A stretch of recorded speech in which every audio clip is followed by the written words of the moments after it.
Good evening. This is Rahul Reddy. Reddy Neumann BC brings immigration updates every week on Tuesday at 5 p.m. Central Time. Along with me is my business partner, Emily Neumann. Emily, what do we have today? Today we want to talk about a new trend that we're seeing with consular processing, those going for visa stamping, and that's inaccuracies in the DS-160 visa application and how it could potentially lead to a permanent bar if you're giving incorrect information, even if it's not on purpose. It's really important to provide the accurate information in your DS-160 application form and answer all of those questions correctly. We also want to discuss, we're continuing to see H4 delays, L2 delays, and the EADs that go with them are being delayed, and so we want to talk about that and what options you have to expedite and what works and what doesn't work.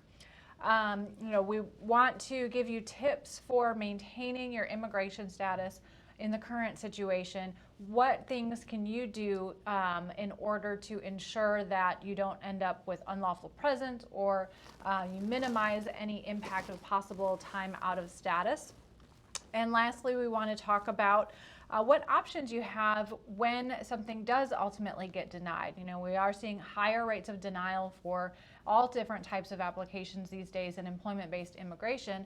So what options do you have? Whether you should appeal with the Administrative Appeals Office or the AAO, whether you should file an MTR with USCIS, or the other option, which we like, is litigating in federal court. Emily, on the inaccuracies of the DS-160, that's the application form that everybody has to fill out at the time when they go for the visa application. That means that when they go to the consulate. Of course, recently this administration has added some new provisions that they have to give their information about the social media that they have, like the LinkedIn, the Facebook, and other things that they have. Obviously, there are some mistakes that when the people fill out that can be avoided, and then we are trying to help them out. But what have you seen in the recent past 1 month? Is there any difference have you seen in the US consulates in how they are reading the DS-160s as they used to compared to what they used to before? Absolutely. The consular officers are almost relying solely on the DS-160 when they're making their decision. We're getting more and more reports from people who go and attend their visa interview and say, they didn't ask me for any documents. They barely asked me any questions, yet they gave me a 221G. And so I don't understand. I had all my documents with me, but they didn't ask me for anything. And it's because they're reviewing everything in the DS-160, looking for any kind of discrepancy there, and they're making their decision based on the information in the DS-160 and not even relying very much on the interview. A couple of things that I've seen, Emily, is that especially for the people who have gone to the universities that give day one CPT, they have not listed the university in their DS-160 form. And in some cases, they have given problem. Hey, you were on F1 student visa status and you didn't list the university name. They gave me the reason I didn't graduate from that university, and that's the reason I didn't list it. But in the DS-160, you're supposed to list all the universities and the experiences that you have. And by not listing it, the consulate consider that as a material misrepresentation and not only deny the particular non-immigrant visa, they may say that you've been barred to come into the United States. That's one of the things. And a couple of other things that I've seen is that I have seen the consulates very rarely, but in future I think so this is a trend that is going on, is that have you gone to the university? Have you attended the full-time courses from that university, especially the day one CPT universities? And these people answered yes, and when they checked the addresses that they lived in, didn't match to the place where the university is going. And that has become a reason for the denial. I've also seen cases recently, Emily, where people who have got H1Bs from not so good companies, where it's an in-house project and they didn't work in the in-house projects, and they mentioned that they work for the company when they didn't work for that company. And I have seen them getting rejected and getting barred coming back into the United States. Mm-hmm. Is there any solution for all these things when they try to approach the consulate when they're applying for the DS-160, applying for the visa? Yeah, I think there's a huge misconception is when we're saying people are getting barred, it's not because of they didn't work for the company in the last example you gave. So for example, you got an H1B with this company, but they never had work available for you and you never actually worked there. You transferred out to another company, but you fill out the DS-160 as if you were actually employed by that company. Not working for the company for a relatively short period of time is not the reason people are getting the bar or getting rejected. It's claiming they worked there when they didn't. It's the misrepresentation that you're making on the DS-160 that's causing you to get denied the visa because you're inadmissible. So a situation where maybe you did not properly maintain your status, whether it was F1 issues or H1B issues, if it's a short period of time, generally less than 180 days, and doesn't involve working without authorization, that by itself is not something that's going to make you inadmissible. They're not going to deny the visa because of that. So you need to disclose that on the DS-160. When it asks, have you ever failed to maintain status? You have to say yes. When you say yes, you're given the option to explain what happened, and you can say that I had an H1B with this company but didn't actually work there for 2 months. Then when you go into the interview, they can ask any follow-up questions about that, but they can you're still eligible for the visa, even though you answered yes to that question. If you answer no to that question, and then it comes out in the interview that you never worked for that company, the misrepresentation is what's going to cause you to not get the visa, not the fact that you didn't work for that company. Same thing with schools. So the DS-160 asks you to list every school you've ever attended, not every school you've graduated from, attended.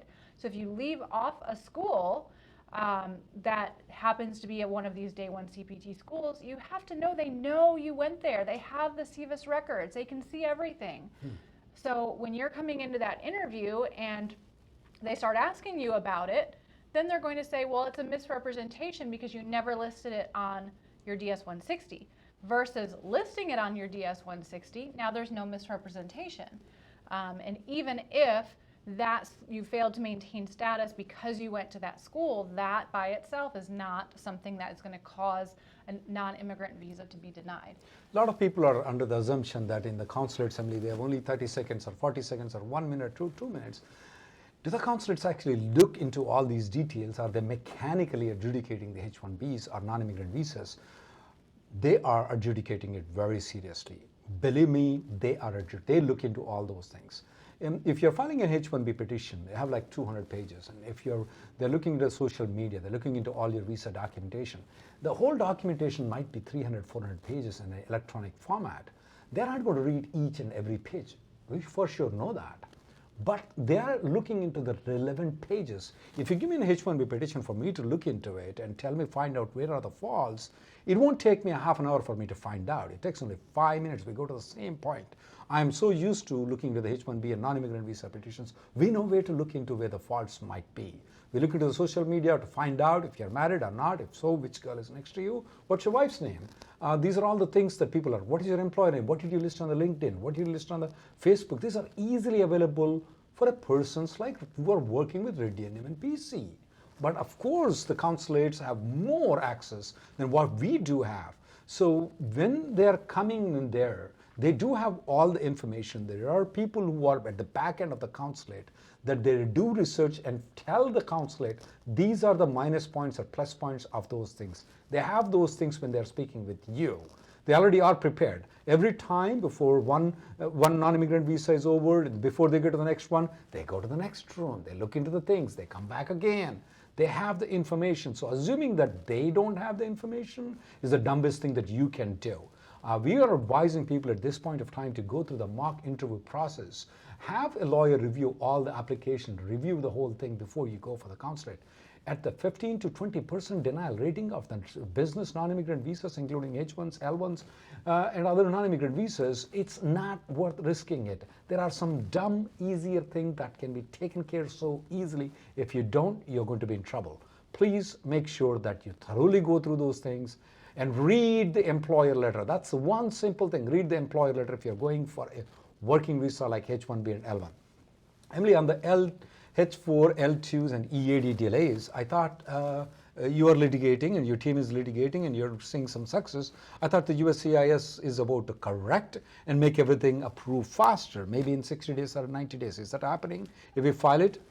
Well, when we file the litigation, and the people that we're including in our litigation, yes, they do see faster processing times. They're generally, I think, are based on all of our statistics we've looked at so far, about 99% of the people that we have included in our litigation get their EAD within the 60 days after our filing of the litigation. And I think we filed over 500 people at this point. So we're filing every 2 weeks. Once we file the lawsuit, the government has 60 days in order to respond to our lawsuit in court. So rather than responding in court, they go to USCIS and ask them to approve all of the applications that we've included, and then they come back to us and ask us to withdraw the lawsuit. Unfortunately, this is not a class action type of lawsuit to where we're able to make change throughout USCIS so that all applications can be processed faster. That's going to require, I think, some congressional interaction in order for them to put pressure on USCIS to fix processing times.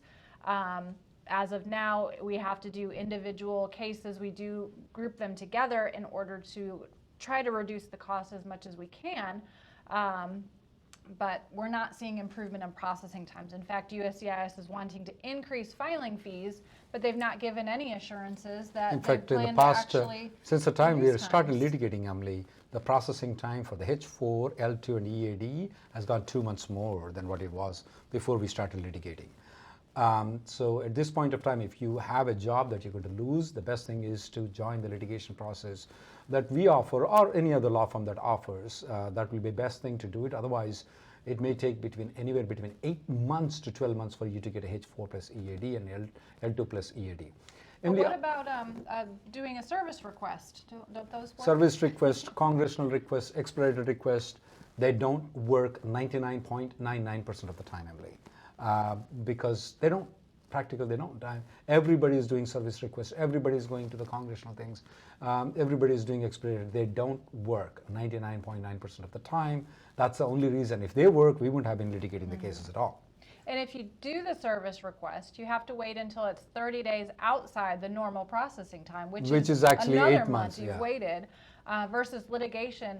If your case has been pending for 30 days and your H1 or L1 that it was filed with is already approved, you can file the litigation at the 30-day mark. So they don't have to go for litigation, the processing time given by the USCIS. Right, and I think a lot of people have that kind of misconception is first I have to wait, give them the opportunity to process it in the normal processing time, and only then can I litigate. That's not true.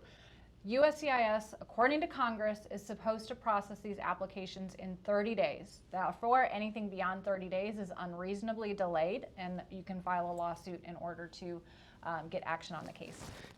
Emily, tips for maintaining the status. Do you have some secret formula to get your H1Bs and L1s approved? Well, I do, but I can't share it. No. We definitely have some things that we would recommend in order to minimize the risk. Number one would be file your extensions early. File it at the 6-month mark. Number one, it helps if you have an H4 or EAD filed along with it. It gives enough time for that potentially to get approved. But it also allows for a potential RFE and a potential denial.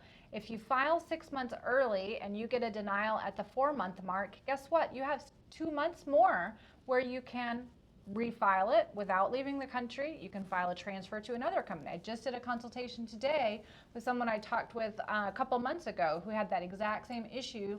Extension of status got denied because he still had a month left. He filed a transfer and refiled the extension, and both of them got approved. That's better.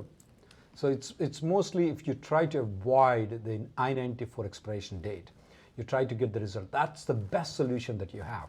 And in case where you're getting a result beyond that expiration of the I-94 though, what we do suggest is that if you have an alternative plan, like the way Emily said, you have an option of H4 plus EAD, I will throw in that application before the I-94 expires. Just in case if the H1B or L1 gets denied, you may want to rely on this H4 EAD, H4 plus EAD. If you have other options, to try to explore. Try to do anything before the I-94 expires. Once the I-94 expires, your choices will be very limited, very risky, very costly, and you may have to, you most probably have to leave the country, and that's going to be devastating damage for you if you have a house, car, babies going to, children's going to school. So think of all these things. Try to get the result before the I-94 expires. The second thing that we do suggest, though, we've been practicing immigration law for 20, and I've been practicing for 20 plus years. If under the past 2-3 years, I've noticed that the denials for the consulting companies have grown up, Emily. Do you agree with me? So if you get an option to move on to the company, which is not a consulting company where you're directly working, you may have a better chance of getting everything done. Because when we look into the stats given by the USCIS, the denial ratings for the direct companies as compared to consulting companies, the consulting companies' denials are way, way higher.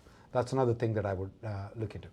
Emily, if the person does everything and then he gets a denial, what are the options? Should we go for appeal, motion to reconsider, or sue the government?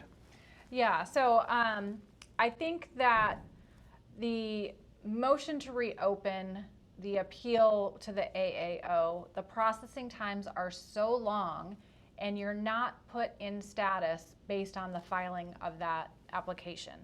And the chances of it being overturned are just really low. I mean, yeah, the AAO has started returning more cases, asking for a different result than they ever have before, but we are seeing a much higher rate of reversal when we're litigating.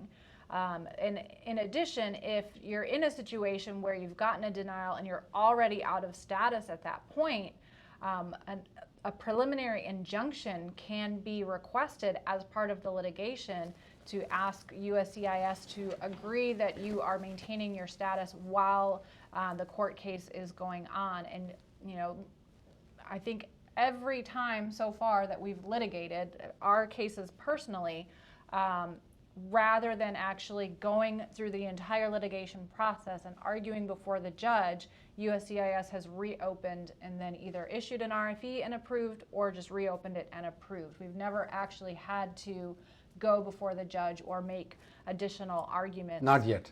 Yeah, knock on wood.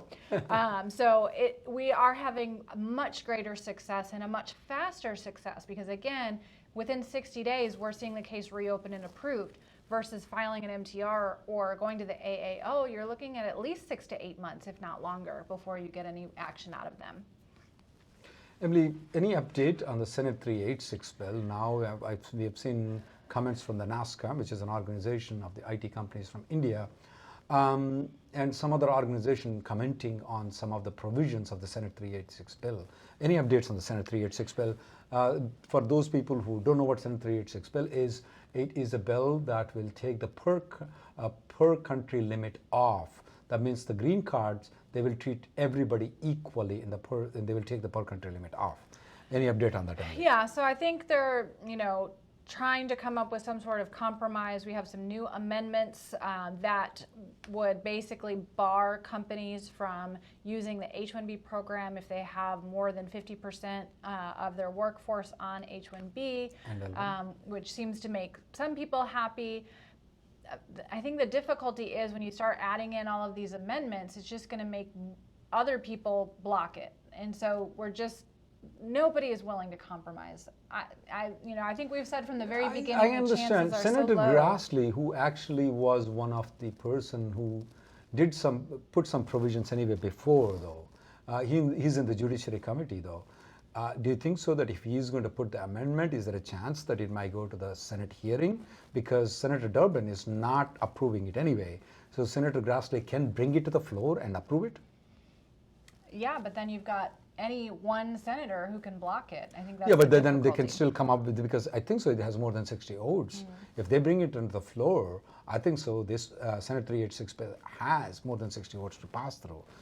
Senator Grassley might be a key to get this one out, because he's a Senate Judiciary Committee chairman and he's a very influential member in the immigration aspects, though. So I think so that his amendment, there might be interest in bringing. At this point of time, I would suggest all the people to support the Senate 386 bill, to take off the per country limit. Please, when you discuss the Senate 386 bill, Don't say that it does benefit to Indians. It does not benefit to Indians. It only makes Indians equal with everybody else. So please, when you advocate this one, don't tell that it's favoring Indians. It's not, and we don't want any favor to Indians. We just want everybody to be treated equal. So please try to advocate for Senate 386 bill. Ready to go to some Yeah, questions? All right. this- Anirudh on Facebook has a question about a pending STEM OPT and travel. So he has the current OPT is expiring February 3rd, already applied for the STEM extension, but wants to travel and return just a few days before the initial OPT expires. Wants to know if there could be any problem returning at the port of entry.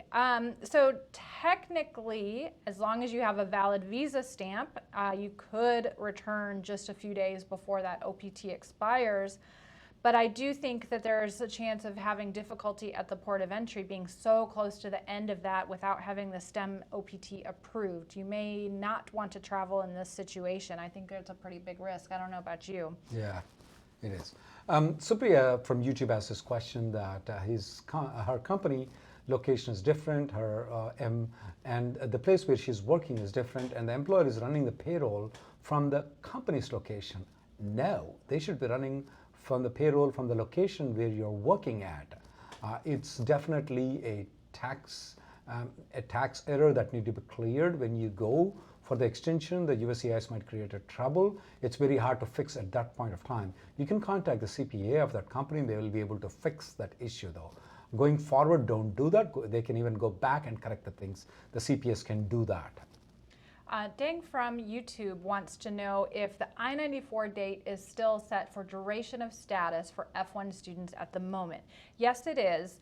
I'm assuming that you're referring to the possible regulation that we might see. So the Trump administration in their unified agenda recently suggested that they want to end the practice of issuing duration of status for F1 students and instead give them a specific end date. And so if they were to do that, when you want to go from one program to the next or extend beyond that date, you actually have to file an I-539 extension of status. Back in the old days, it used to be that way. But that's just a proposal, and it's not even proposed yet. It has to go through the whole regulatory process. So nothing at this moment has changed on that. Prashik has this question from Facebook. On the DS-160, does he need to fill only the employer sponsoring him or the employers that he have worked? There are two separate columns, Prashik. One is that who is the employer who is sponsoring? That's the question. You need to only list the employer who is sponsoring. But also there is an employment history that you need to fill it out when you're filling the DS-160 form. So that's where the question of listing the employer comes out. Not the sponsoring employer will always be only one employer. That should be the person who filed your L1 or your H1B. But there is a history of your employment. That's where you need to list it out. Another question comes from Facebook, from Bhaskar. An L2 dependent, can they work on the EAD receipt notice? The answer to the question is no, you cannot. If the EAD expired though, you cannot continue working on the receipt notice. Naveen from YouTube wants us to discuss the I-485 EAD benefits and drawbacks. So for those that have a current priority date and are able to file the 485, there are definitely some benefits of the 485 EAD compared to an H4 EAD or an F1 OPT EAD, for example. One of the benefits is when you have a 485 EAD, when you file the renewal, you can continue working after the existing EAD expires for up to 180 days. So those long processing times of EADs are not such a problem for AOS 485 EADs compared to the H4 or L2 EAD, for example. So that's one benefit. Working on the 485 EAD, once your 485 has been pending for 180 days and your I-140 has been approved, you also have the option of changing employers and bringing the whole green card process and continuing it with the new employer under AC-21. So once your 485 has been pending for 180 days, if you change employers, as long as the new job is in a same or similar occupational category, you can continue the green card process with the new employer and continue working on your EAD. So that's another benefit of that. One of the drawbacks of it is getting the initial one. If you don't have a work authorized status, for example, maybe you married a U.S. citizen and you are filing your 485 based on that, and you are converting from F1 to that without OPT, the processing time to get that initial EAD is over 8 months, if not longer. So you have to wait a really long time to get that initial I-485 EAD. The small corrections Mr. Samba has suggested from the YouTube. Senator Grassley is not the Judiciary Committee Chairman. Senator Graham from South Carolina is the General Judge. Thank you for correcting me. Senator Grassley was once the Judiciary Chairman. It's been a long time. He was definitely he's definitely an influential member in the Judiciary, but thanks for correcting me, Samba. Another question that comes out from this question: is it legal for a non-immigrant visa person to invest in the stock market that tracks cannabis stock? This comes, I don't want to name that person, but no, it's not legal. A lot of people think that the cannabis is legal. It's not. There are two things here. There are two jurisdictions here. Let's say if you're living in Colorado, you come under Colorado state law, but there's also federal government. Federal government never ruled that cannabis is illegal stuff. It's only the Colorado or maybe some other states that allows. The federal government never. And this has become a major problem. Immigrants think, the people who don't have a citizenship, they may be in big trouble though. We are not going to advise on the US citizens at this point of time. We're going to only advise about the people who didn't get the green card, didn't get the citizenship, and didn't get the non-immigrant visas. Our advice to them is that no, don't invest in those kind of stocks. No, you cannot invest. Yeah, if you want to go to tech, you want to invest in Apple, or you can do that. But if you're investing in cannabis, you may be in trouble. Don't do that. Srinivas from YouTube is planning to transfer to a new employer and wants to know if it's necessary to file the H4 along with it, and what happens if you don't file the H4 and the previous H1B gets withdrawn by that employer. So it's not mandatory to file the H4 along with your H1 transfer if the H4 has continued validity, so it's not expiring in the near future. The H4 is tied to the H1B holder, the spouse, not an employer. So as long as the H1B holder is maintaining status, that H4 approval notice that your spouse received, even if it was with a previous employer's H1B, remains valid. So even if that prior employer has withdrawn the H1B, as long as you, the H1B holder, are maintaining status with the new employer, that H4 remains valid. It won't have any impact. One question, I need your attention on this, Emily. Isn't it not a discrimination? I and my colleague worked the same jobs, filed the same labor certification, got the same I-140. That person is able to adjust the status because he's born in a different country than I am. Isn't it a discrimination? Is there any solution legally that you have, Emily, for this problem? I mean, I think it is, but what you have to look at is the law as written intending to discriminate versus is the discrimination kind of an effect of it? So, you know, they created the 7% cap, which technically the 7% applies to everyone. It's created equally. So every country gets 7%.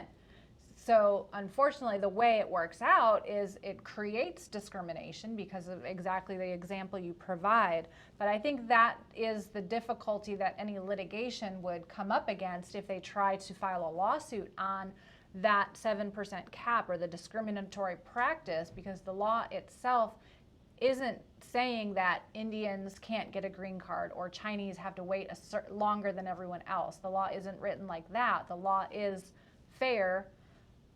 I'm not equal. sure. The law is equal but not fair. Whether it's fair is not always equal either. I respectfully disagree with you. It's a good question. The question is that at the time when the law is passed, was this intended, or the effect of it was became like that. I definitely feel that it was intended, though. Emily may disagree with me on that. The question is, if we were to challenge this, it's not going to happen in the district court. We're going to lose that in the district court. We'll have to go to the circuit court, which we may lose it or maybe win it.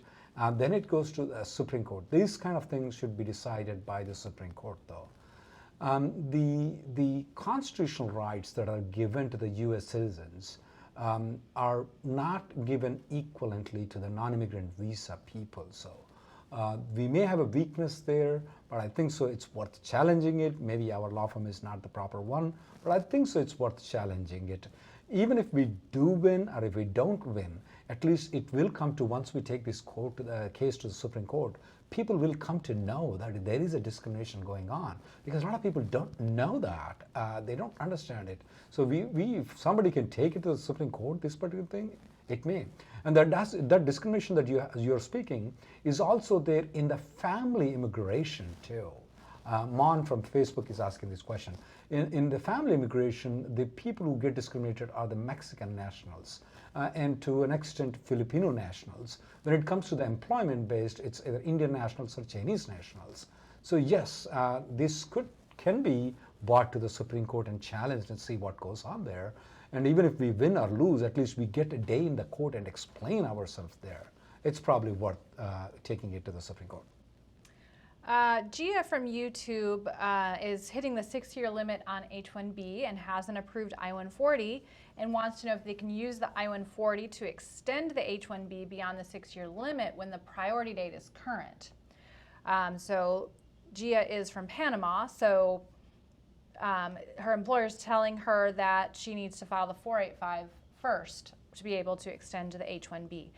So yes, you can't get a 3-year extension if your priority date is current. You're only limited to a 1-year extension, and you have to show that you filed the 485 within 1 year of the date being current. So I think I would agree on that. Sakshi Sinha from Facebook has this question. What is can I contact a lawyer after my H1B gets selected in the lottery in March? Yes, even if you don't have a lawyer to process the H1B, at the time when you got selected in the lottery through employer, you can always contact a lawyer after you got selected in the lottery and hire a law firm or a lawyer to represent you and your company in getting the H1B processed. That may be a good idea.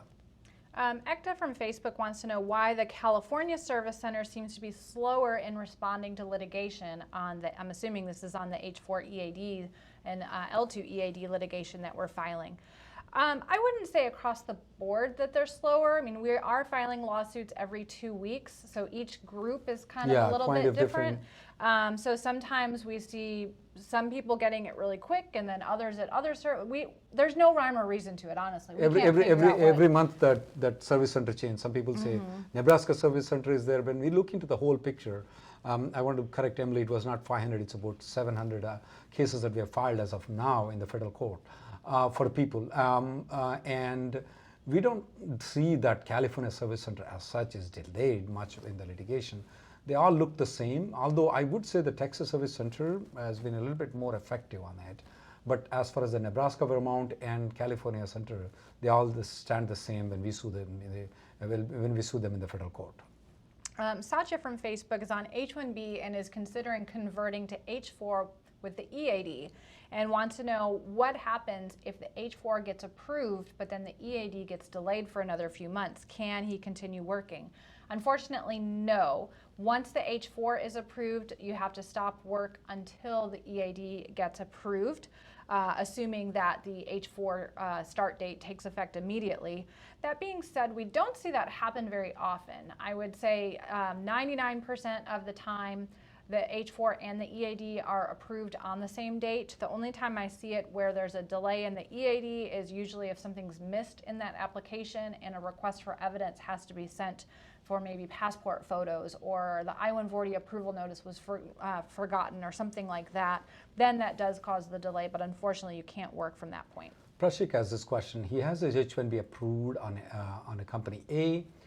He never went for stamping. Can he now file a change of employer to company B without getting stamping from company A? Prashik from YouTube, yes, you can change from company A to company B. You don't have to have a stamping of company A when you file for a transfer to company B. Let's see here. Sandeep from Facebook wants to know if we can work part-time on a concurrent H1B. Yes, you can. So you can be maintaining your H1B status, working full-time for the first employer, and then if you want to work part-time, assuming it's in a specialty occupation and the employer qualifies, they can file a concurrent H1B petition and they can set the hours as part-time. No issues with that at all. He wanted to know if that generates a new I-94. The number stays the same, so you'll have 2 approval notices with the same I-94 number, and you have to keep both valid at all times in order to keep working for both companies at the same time. Anurupa from YouTube has this question. She is going on a leave for 3 months. When she's going leave on a 3 months, and her paycheck and all the other she's going to have a deficiency in the paycheck. Since she's going to have a deficiency in the paycheck, will it cause any problem for the LCA and all other things? Anurupa, if you have a documentation for the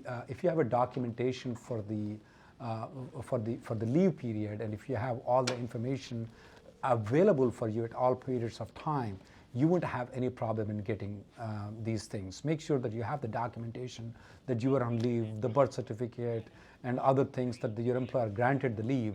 Everybody will accept it. It's not going to be a big problem, especially when they see the birth certificate of the kid. They will understand that it's not a problem that your LCA is down.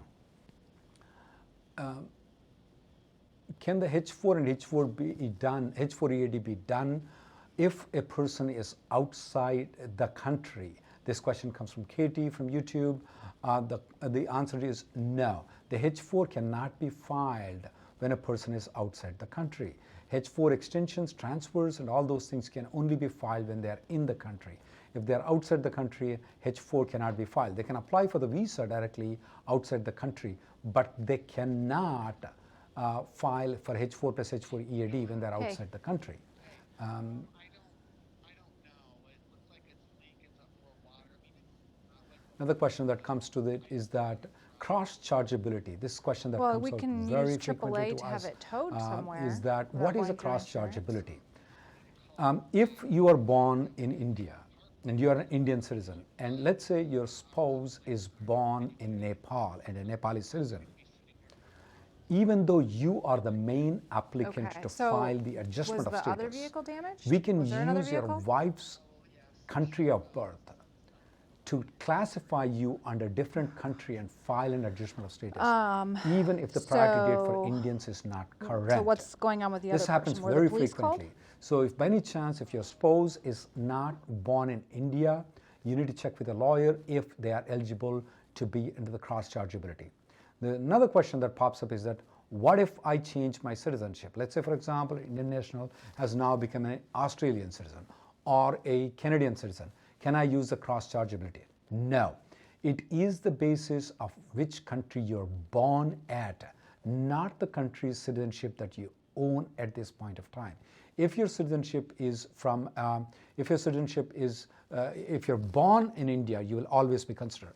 There are also other questions that come up. What about those people who are born in Middle East and they never become a citizen of that particular country? For example, Saudi Arabia, United Arab Emirates, and all those things. Yes, if you're born in United Arab Emirates, even if you are not a UAE citizen, you could be considered as a UAE citizen only for the purpose of the green card application. So it is very important for these people. If any of you guys are born outside the country, you may want to consider yourself to look into the cross-chargeability. The wait time for Indians is too long. AP from YouTube has this question: what are the options for the H1B is terminated due to layoff? Right now, under the new regulations, if you are laid off, you have 60 days of grace period for you to join some other organization and file a H1B. You can join some other organization if you're eligible for the if you're eligible for the H4 or H4 plus EAD, if your spouse is an H1B, you may want to consider it. But 60 days is a time period that is allowed for you to be out of job. So you can within that 60 days you can join another company. San from YouTube has this question: can I move from one company to another company with different technologies, less pay on H1B? Absolutely, that happens every time. I mean, it's not the money all the time that counts. At least for the younger generation people, it's not the it's the technologies that are going. For example, if you're moving from a .NET technologies to artificial intelligence or something, blockchain, which are hot technologies, and you want to take a pay cut, absolutely no problem with that, San. You can move. Just because it's a less pay doesn't mean that it's going to have any problem. You can move as long as the place that you move in, it falls into the prevailing wage, you won't have any problem in getting the H1B. Another question that comes out of Shazid Khan from Facebook. Does profiles like business analyst have higher chances of H1B denial? Without looking into it, I have to admit that yes, if it's just a business analyst and it goes more to the business side of it though, my reading, Emily, is that business analyst in general has a higher chance of denial. And the reason is that it covers a lot of different areas and it may not be classified as a specific thing, and that's a feeling I say. You always say it depends, of course. Yeah, I think that there are a number of fields of study that can qualify someone to be a business analyst, and because of that, USCIS really questions whether it's a specialty occupation. So there's a higher risk of denial there. Naresh Kumar from Facebook has this question. He's in day one CPTs, H1B got the consular processing with December 29th as the end date. The approval date is only until is December 29th. What does it do? Naresh, you need to contact a lawyer immediately. The problem here is that those people who are going with the short approvals with a day one CPT, they're getting a denial. Do you go, do you not go? Why did you go to the consular processing? Did they deny the change of status application, or you opted for the consular processing? Day one CPTs in general are a big danger. We have always advised people to stay away from day one CPT. So you have to consult a lawyer immediately, though. That's a major problem that you have. Chetan from Facebook recently got his H1B approved, and now his employer is changing from a limited partnership to a limited liability company and wants to know if an amendment is required for this change. Actually, it may be necessary to file a transfer. Really depends on all the facts, but if the corporate structure of the company is changing, which sounds like that's the case based on limited partnership and LLC, it's very likely that a new tax ID number is going to be used by the new entity, and it is going to be treated as a new entity. So it may be necessary to actually file a transfer of your H1B from one employer to the next in order for you to continue working for the new employer.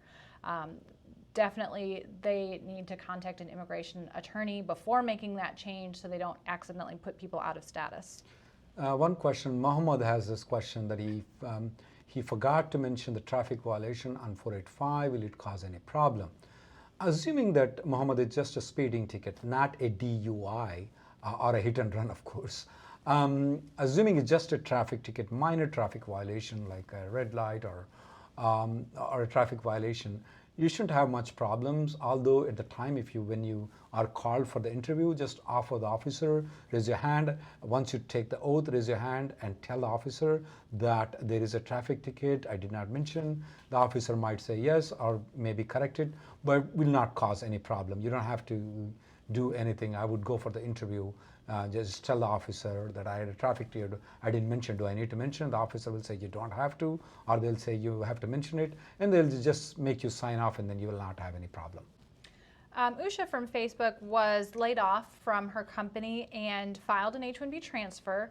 Now that transfer has a request for evidence, and she's looking to file a new transfer to a different company and wants to know if there's going to be a problem. So it really depends on whether your I-94 has expired. So the RFE itself is not going to cause a problem, but if the I-94 has already expired and now you're getting ready to file the transfer to the other company, you may need that in-between transfer to be approved in order to get the I-94 on your next transfer. If you already have the valid I-94 and maintain status with Company B, then you can transfer to Company C and the RFE itself shouldn't be an issue. Sandeep has this interesting question. In fact, we're about to publish an article on that. On the DS-160 form, there is a spelling error. Does he need to keep the appointment? Does he need to change the appointment? Assuming that the error is minor, I mean, if your name, if there is a change in the name though, I mean, if there is a spelling error in the name, I may request you to cancel the appointment, make an appointment again. One of the reasons is that when you make an appointment, they check the criminal records of you to see if you are the person who's the bad guy or not. So when you give the wrong name, they check with the wrong person. So that may be. But if, you know, out of the addresses where you are going to live or where you lived, if there is a small error in it, would I cancel the appointment? I may not do that if I were you. Although it is definitely worth for you to drop an email to the consulate office that I have done an error, here is a mistake that I've done, and I have seen them coming back and allowing the people to correct the DS-160. That will, you know, relieve you from doing anything misrepresentation kind of thing. If there's, after you send an email, if they still don't respond, fill a DS-160 form online, print it out, the perfect one, and take it with you to the consulate and raise your hand and say, I did an error there and I sent an email, I want to give an opportunity to correct myself. The officer might just, if it's a small minor error, he might just waive it, or he might just, you know, correct it by himself and still adjudicate the application. We're going to write an article, most probably by the end of this week, we're going to publish on that. You may want to read an RN Law Group news section. Two questions on the upcoming H1B lottery. The first is from Chaitra from YouTube, and he wants to know if for the registration process that's happening in March, is the LCA required? So should we file an LCA early before March in order to do the registration? The LCA is not mandatory for the registration. It can be done after you've been selected, but I do think a lot of people will go ahead and do some of the pre-preparation of the H1B petition even during the registration process, because there's going to be a huge rush to try to get everything prepared and filed within the 90-day window once we find out who's been selected. So I think that some employers, some attorneys will be submitting the LCAs at the time they're doing the registration so they can have them on file. That saves 7 days later. I think some will wait and do it after, but it's not mandatory one way or another. Praveen wants to know, his wife's going to be graduating in May of 2020 and wants to know if she'll fall under the master's cap. So it depends on whether she can get a letter from the registrar that confirms that she meets all of the graduation requirements on April 1st. So if she can get a letter from the registrar that says she met all of the graduation requirements, but she won't graduate till May because that's when their graduation date is, she can still file in the master's cap. That's quite common. Harsha Reddy has this question. Can I file a H1B with the company that I own on a concurrent file and work for that company? I'm going to give you the answer that is a practical, not technically legal though. The answer is simply, Harsha, is no. There are always problems when you own a company and when you work for the same company. What is your role? Is your role a technical person as a H1B, or did you ever involve in the management of the company? That is a very thin line. And nowadays, if they find out that you are owning the company, it is a big problem. My answer is simply don't do that. Priyanka wants to know if it's necessary to file a new labor, new I-140, and possibly an H-1B amendment if you're going from a developer position to a senior data engineer position. It really depends on the specifics of the situation. So for the H1B, anytime there's been a material change in the job duties, an amendment is required. So a developer to a senior data engineer sounds like it may be a higher level, maybe a different wage, maybe a different occupation code. That might need an H1B amendment. And then as far as whether a new labor and I-140 are required, that's going to depend on whether the previous position is going to be held open for you, or you're losing that position and only have to move forward with the new position. That might require new labor and I-140 as well. Praveen from Facebook has an interesting question. His wife is graduating in May of 2020. Is she eligible for the quota for H1B? Praveen, there are two quotas. One is a bachelor's quota, one is a master's quota. Obviously, she is eligible for bachelor's quota, no doubt in it. She may be eligible for master's quota too if she completes the coursework by April 1st, because that's when she files the application though, on or after April 1st of it. We yet need to see that if either it's going to be April 1st, you have 90 days to file the application. So is it March 1st? She has not completed the coursework.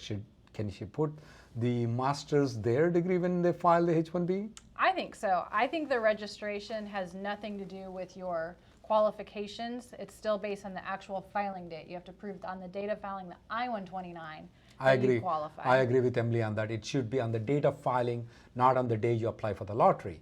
Now, this question came out many times before because we were filing in April 1st. Now, actually, you have 90 days to file the application. So most probably you'll file the application in May or after May when she graduates, April, May, June. So you can file the application in June. It will be more safer to file in June. When back olden days when we were filing in April 1st, we used to request the employee to get a letter from the university that they have completed the coursework by April 1st. And then we used to file the application on April 1st in the master's quota. We never had any problem in getting. In your case though, I would file in the master's quota in March itself. Once it's selected, I will be filing in once she graduates in the master's quota. Previously, we had to file within 1 week, that is in the April 1st week or so. Now, you have 90 days to file the application. I'm going to file the application somewhere in June. That'll be more appropriate. Sundeep from YouTube wants to know if after filing a transfer and get it approved, can he instead continue employment with the current employer and never join that new employer, and what is the impact? Absolutely. So if you have filed a transfer, there's no requirement that you have to join that new company.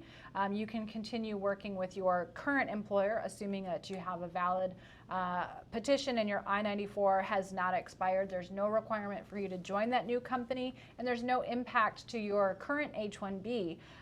Even if that employer withdraws the transfer, that's fine. If they don't withdraw the transfer, that's fine. It's called a dormant H1B at that point. If they don't withdraw it and they're still going to keep the offer open for you, you could join them 6 months later, a year later. That petition remains valid until it's expired or withdrawn. Never say never from YouTube has a good thing, his name sounding better. Is there any faster way of getting the H4 plus EAD approval? Is there any choices? Never say never. Here is what we tried. We tried filing along with the premium processing H4 plus EAD.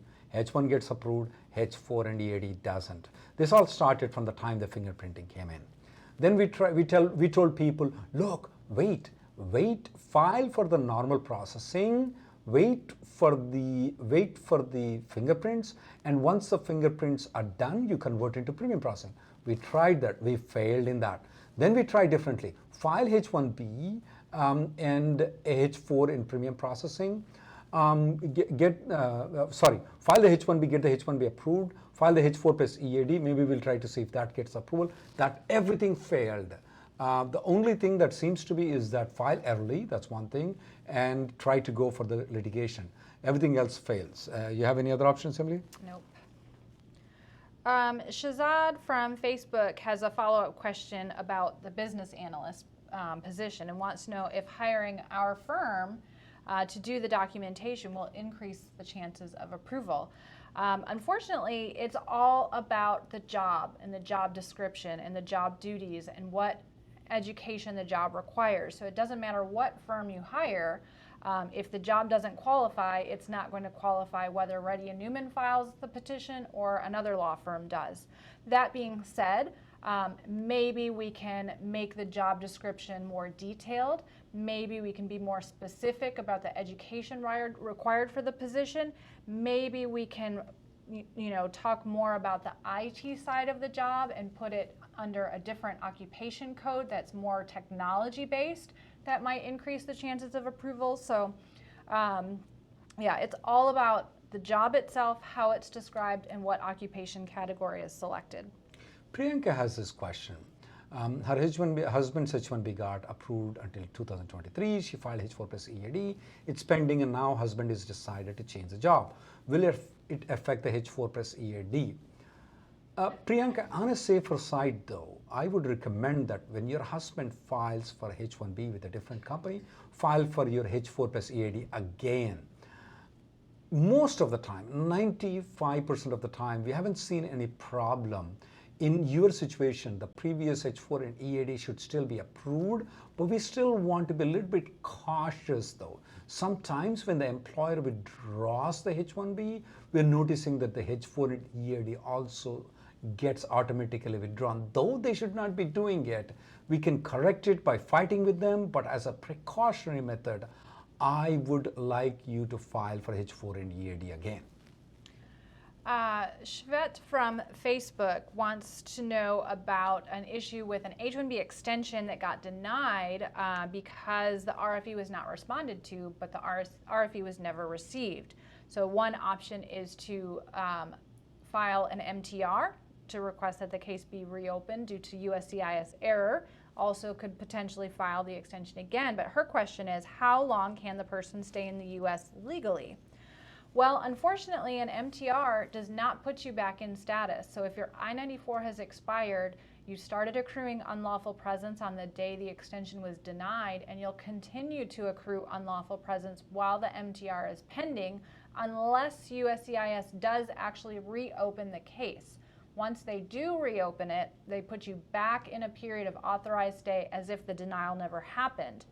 That's a big risk to take, especially when MTRs might take more than 6 months. You do not want to accrue more than 180 days of unlawful presence. That will make you barred from coming back. So you mentioned, refiling the extension as well. That may be the better option, but to exit the country because you are unlawfully present if the I-94 is already expired, get the extension approved in premium processing, requesting consular processing, apply for the new visa stamp, and come back, because that extension is likely to be approved without an I-94 because you're not maintaining status at the time of filing. One other question. Questions from Sulabh Gupta from Facebook is that if there is a corporate name change from LLC to incorporation, is that going to cause any denial though? If you have documentation that the company name change, the previous company and the current company is a successor of interest, that the new company incorporation is a successor of interest and the documentation is clearly there, just because the company has changed, the corporate restructuring have happened, should not increase chances of denial. It should be fine as long as the successor of interest is there. Normally, when immigration lawyers, there is a corporate changes and there is an immigration involved in it, they do consult the immigration lawyers. They take care of that. The word is called successor in interest. If they meet the requirement, there shouldn't be much problem, Sulabh.